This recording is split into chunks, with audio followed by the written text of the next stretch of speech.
Hello dear learners, welcome back to the channel पर आपका बहुत बहुत स्वागत है, बहुत बहुत वेलकम है।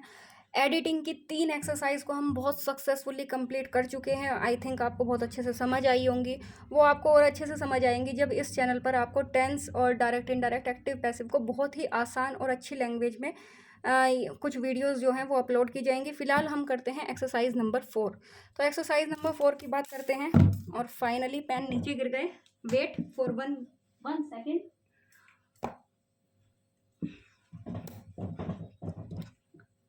Okay, exercise number 4।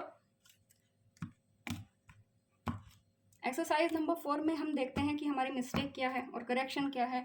I think अब तो आपको सेंटेंस एडिटिंग का कॉन्सेप्ट जो है वो बहुत अच्छे से पता चल गया होगा। Okay, let's begin the exercise.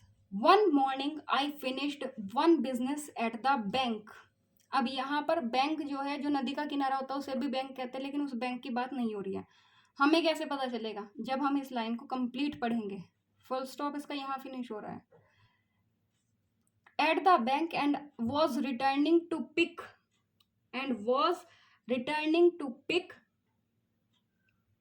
pick up my motorbike which I had left. Okay, so one morning I finished one business at the bank. अब यहाँ पर मिस्टेक क्या है? one morning I finished, story past में चल रही है, वो भी सिंपल पास्ट टेंस में, जिसे आप पास्ट इंडेफिनिट के नाम से भी जानते हैं। One business at the bank. अब बैंक जो है वो एक स्मॉल प्लेस है, तो यहाँ पर एट आपका बिल्कुल करेक्ट है।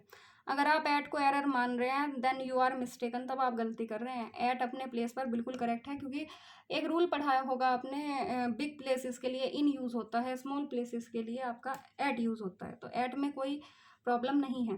One morning I finished one business. अब बिजनेस कभी भी वन नहीं होता, बिजनेस आपका कभी भी वन नहीं होता, तो मिस्टेक हमें पता चल गई है और मिस्टेक है हमारी वन। और वन के प्लेस पर क्या आएगा? मिस्टेक है हमारी वन, और वन के प्लेस पर आपके अकॉर्डिंग क्या आना चाहिए? One morning I finished one business. One के प्लेस पर जो यहाँ आना चाहिए सम बिजनेस। वन के प्लेस पर जो आपका आएगा वो आएगा सम बिजनेस। एक सुबह मैंने अपना बैंक में कुछ काम खत्म किया and was returning to pick up my motorbike which I had left. अब जो सेकंड लाइन है, सेकंड लाइन में आपकी कोई मिस्टेक नहीं है, क्योंकि सेकंड लाइन में जो एक्सरसाइज थी उस एक्सरसाइज में यहाँ पर वर्ड था इन, और इनके प्लेस पर आना था टू। अब ये करेक्शन मैंने पहले ही लिख दी है। अब क्या कर सकते हैं, इसको यहाँ लिख लेते हैं कि मिस्टेक है आपकी इन, और रिटर्न के साथ हमेशा टू आता है, रिटर्न टू, तो इनके प्लेस पर टू आएगा। ओके, तो यहाँ तो केस थोड़ा खराब हो गया है, कोई बात नहीं, आगे बढ़ते हैं। तो one morning I finished some business. एक सुबह मैंने अपना कुछ काम बैंक में ख़त्म किया and was returning to pick up my motorbike, और मैं लौट रही थी अपनी मोटर बाइक लेने के लिए। विच आई हैड लेफ्ट, जो मैंने कहाँ छोड़ी थी, जो मैं कहाँ छोड़ चुकी थी? In the parking lot outside, in the parking lot. अब यहाँ पर आपकी क्या मिस्टेक है इसे देखिए। In the parking lot outside, in the parking lot outside suddenly ही रियलाइज्ड दैट आई हैड। अब यहाँ पर जो एक बहुत ही बढ़िया ट्विस्ट है उसे देखिए। And was returning to pick up, ये तो करेक्शन पहले से ही है, अब इसे क्या करेक्ट करें? And was returning to pick up my motorbike, और मैं अपनी मोटर बाइक वापस लेने के लिए लौट रही थी। Which I had left in the parking lot outside, जो मैंने पार्किंग लॉट में बाहर पार्क की थी। सडनली ही रियलाइज्ड, अब यहाँ पर जिसके बारे में बात हो रही है, सॉरी, वो एक मेल पर्सन है, वो एक मेल पर्सन है।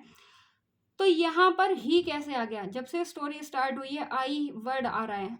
I finished some business, I had left in the parking lot outside, suddenly ही रियलाइज्ड। अब ही कहाँ से आ गया? ही की एंट्री कहाँ से होगी? तो जो आपकी मिस्टेक है वो है ही, सडनली, तो ही आपका रोंग है।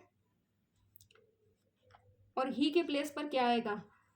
Suddenly dash realise that I had lost the bike key, अचानक से मैंने महसूस किया कि मेरी जो बाइक की चाबी है वो खो गई है। तो बाइक किसकी थी? मेरी, और रियलाइज किसने किया? मैंने, तो यहाँ पर आई आएगा। Suddenly I realised that I had lost the bike key, मेरी बाइक की जो गाड़ी की चाबी थी, जो बाइक की चाबी थी वो खो गई थी। आगे बढ़ते हैं। Upset I searched about it, I searched about it in the bank, दुखी होते हुए, आई सर्च्ड मैंने इसे ढूंढा, दुखी होते हुए मैंने इसे ढूंढा, it in the bank, bank में ढूंढा। अपसेट में कोई मिस्टेक नहीं है। आई सर्च आपका फिर घूम फिर के पास्ट इंडेफिनिट टेंस आ गया। आप अपना 9th का पेपर देखिए, आप 10th का पेपर देखिए जो उसमें ग्रामर सेक्शन है, कोई कंपटीशन का पेपर उठाकर देखिए, आपके दो टेंस, एक आपका पास्ट इंडेफिनिट टेंस, एक आपका प्रेजेंट इंडेफिनिट टेंस, और एक आपका पास्ट परफेक्ट टेंस की जो सेकंड वेराइटी होती है, जो बिफोर आफ्टर वाले होते हैं। ये तीन चीजें, इन तीन में से आपको कोई एक या कोई एक दो पॉइंट, आपको दो टॉपिक आपको जरूर मिलते हैं। तो ये तीन टॉपिक मैंने आपको बताए हैं, इन तीन टॉपिक में से दो टॉपिक से आपकी मुलाकात जरूर हो जाती है आपके एग्जाम में, इसलिए इन्हें अपना कॉन्सेप्ट पक्का करके चलिए। Upset I search about it in the bank, about का मीनिंग तो के बारे में होता है, तो मैंने ढूंढने के बारे में, ये तो कुछ भी नहीं बैठ रहा है। आई सर्च्ड एक प्रीपोजिशनल फ्रेज होती है, जो प्रीपोजिशनल वर्ब होती है, प्रीपोजिशनल वर्ब होती है कि वर्ब के साथ प्रीपोजिशन लगती है। जैसे हम बोलते हैं लाफ एट, लाफ हमारी क्या है, वर्ब है, लाफ के साथ हमेशा क्या प्रीपोजिशन आती है, at, laugh at, laugh at हंसना।